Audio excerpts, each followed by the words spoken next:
गुंजखेडा पाणी शुद्धीकरण केंद्राला आरोग्य चमूची भेट। नागरिकांनी जलजन्य आजार टाळण्यासाठी सहकार्य करावे। डॉक्टर रेश्मा बोरघरे। पावसाळा सुरू झाला आहे। दूषित पाण्यामुळे अनेक रोग होऊ शकतात। नागरिकांनी जलजन्य आजार टाळण्यासाठी सहकार्य करावे असे आवाहन वैद्यकीय अधिकारी डॉक्टर रेश्मा बोरघरे यांनी केले आहे। प्राथमिक आरोग्य केंद्र नाचनगाव अंतर्गत येणाऱ्या गुंजखेडा येथे पाणी शुद्धीकरण केंद्राला आरोग्य चमूने भेट दिली आहे। डॉक्टर रेश्मा बोरघरे, आरोग्य सहाय्यक दिलीप उटाणे, श्याम जोशी, सामुदायिक आरोग्य अधिकारी प्राचू अवथरे, आरोग्य सेविका माया पडघा, तृप्ती दारुंडे, आरोग्य सेवक निहाल इंगोले आरोग्य चमूने भेट देऊन पाहणी केली। जिल्हा आरोग्य अधिकारी डॉक्टर स्वप्नील बेले व तालुका आरोग्य अधिकारी डॉक्टर प्रशांत वाडी बसमे यांनी पावसाळा सुरू झाला असल्यामुळे दूषित पाण्यापासून होणाऱ्या आजारांवर नियंत्रण ठेवण्यासाठी पिण्याच्या पाण्याच्या स्रोताला भेट देऊन पाहणी करून उपाययोजना करण्याच्या सूचना दिल्या होत्या। त्याचाच भाग म्हणून गुंजखेडा येथे भेट देण्यात आली। दूषित पाण्याने कॉलरा, टायफॉइड, आमांश, हेपॅटायटिस ए आणि पोलिओ सारखे आजार होऊ शकतात। याशिवाय दूषित पाण्यामुळे त्वचेचे रोग जसे की पुरळ आणि बुरशीजन्य संसर्ग होऊ शकतात। तसेच काही गंभीर आजार देखील होऊ शकतात, ज्यामुळे मृत्यू देखील होऊ शकतो।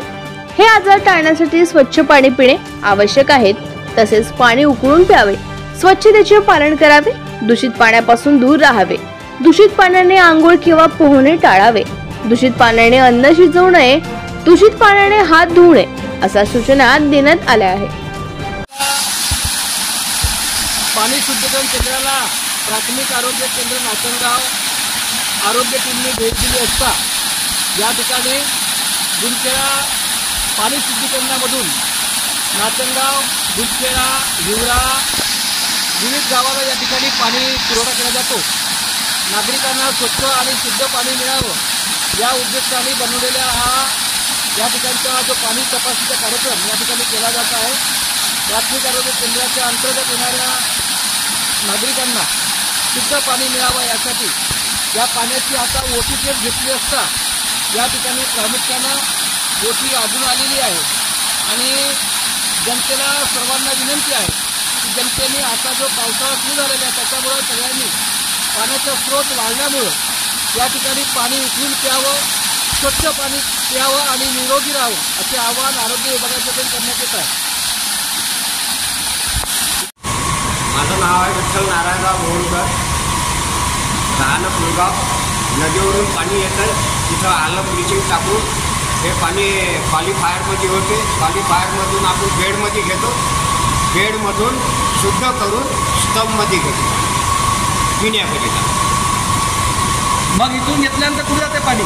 पाणी गुंजखेडा, वल्लभनगर, हिवरा, जवाहर कॉलनी, हिंदुस्तान कॉलनी, नाचनगावचा जेवढाही परिसर असत तेवढे परिसरात ते पाणी जाते।